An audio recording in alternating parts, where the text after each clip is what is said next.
So second video review for this week is for Sunsets and Shades by Erica Lee. If you'd like to check out my Goodreads review, I have just posted that, so there is a link below all the other videos. If you're on Facebook or if you're on YouTube, there is a link in the description below.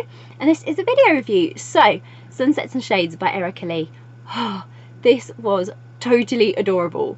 The character, the stories, everything was really cute, even though one of the characters was super complex and super cynical and pessimistic and negative and all those things, but I absolutely adored her. I think it made her so much a better character.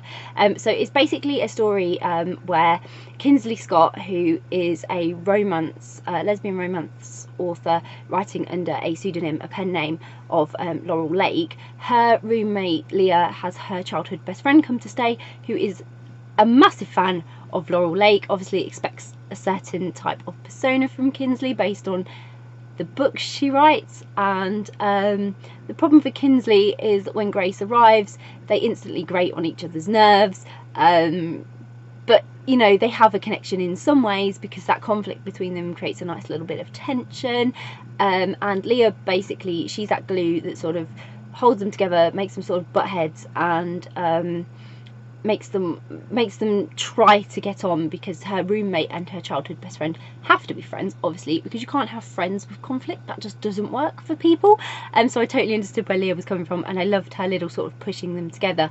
I don't know that she loved it so much in the end, when she started finding out what Kinsley and Grace were up to, especially given Grace's sort of personality. But in the end, you know, friends to lovers romance, basically, this, and it was friends to lovers, sort of frenemies more like, but not enemies. They weren't enemies, more frenemies to lovers, but friends to lovers. Yeah, it was kind of like that, and I really loved it. It was really a great story of how you shouldn't judge anyone based on the way they act and what they say when you really have no idea about them. It's back to that whole don't judge a book by its cover sort of thing. And Grace being a hopeless romantic and Kinsley being sort of like I say, ultimate negative cynic, it really creates a great conflict, and it really drives the plot and builds what is really an interesting story, because it's so intense, packed with like angst and tension. I'm making up words now. And it has enough humour as well. It was really humorous as well, so it was like really funny when Kinsley and Grace were like interacting with each other, and it just built a really good romance to hook a reader. So like for me, I was really hooked and I really enjoyed reading it. It's not the longest book, so I really do wish it had been longer, because I really loved their chemistry and how they worked together, but I really enjoyed it, and I felt that probably the length of it, given their story and what was happening, was probably right.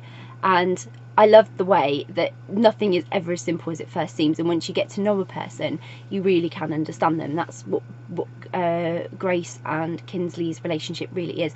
Once you get to know a person, you will have a better understanding of why they do what they do, why they say what they say, why they act certain ways, and it will give you better insight into them as a character and how they work. So again, alternating points of view in this book with Grace and Kinsley really helped to give good depth to the story and get you as a reader getting to know the characters. So I loved their chemistry. Like, just Leah leveled them both out, but their chemistry was really great, you know, and the sexual tension when Kinsley got started, because Kinsley's a very sexual driven character, and although she's like quite moody and she's quite angry and quite rude, frankly, to Grace at the beginning, you really do understand her when her character starts developing and you start learning more about her as sort of their relationship progresses and the book progresses, and they work on their friendship, and then, you know, maybe their relationship beyond friendship.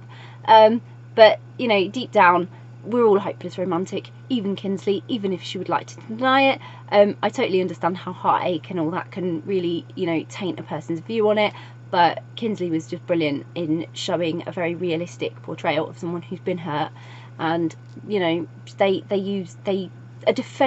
a defensive character, and it's really realistic, and I really like that about her.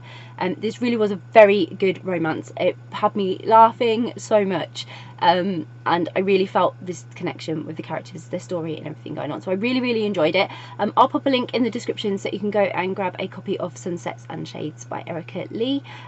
If you have read Sunsets and Shades by Erica Lee, please let me know what you thought of it. Did you enjoy it? How did you find Kinsley? She's a very she's one of those characters where some people are just going to find her rude and they're not going to understand her at all, and there's other people who have a lot of empathy and sympathy with her. Which one were you? Let me know. If you haven't read it yet, but it's on your to read list, or you're interested in reading Sunsets and Shades, please let me know, because again, it's always great to hear what you're interested in reading. And if you do read it, I hope you enjoy it. Bye!